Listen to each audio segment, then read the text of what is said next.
Leader Stephen Flynn. Mr. Speaker, with his backbenchers looking for a unity candidate to replace him, which of the now numerous born-again Thatcherites on the Labour front bench does he believe best fits the bill? Well, Mr. Speaker,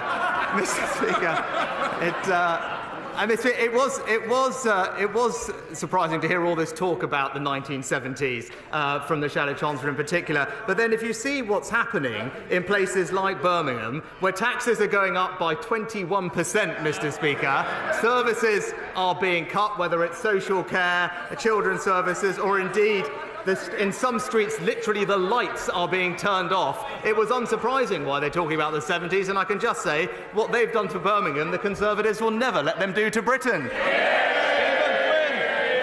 Of course, Mr. Speaker, there's a serious point to be made here, because the IFS have warned of the conspiracy of silence which exists between the Labour Party and the Conservative Party when it comes to £18 billion of looming public sector cuts. Indeed, just last night, they actually outlined that the fiscal rules of the Labour Party and the Conservative Party are in effect identical. So with such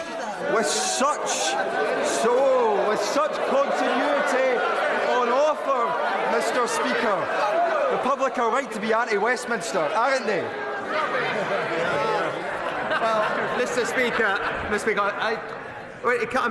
surprised to hear him quoting the IFS, because the IFS also described the recent SNP budget as, in their words, misleading, and said in their words that pain is almost certainly coming. It is a savage tax and acts budget, Mr. Speaker, a savage tax and acts budget. Because here's the reality of it.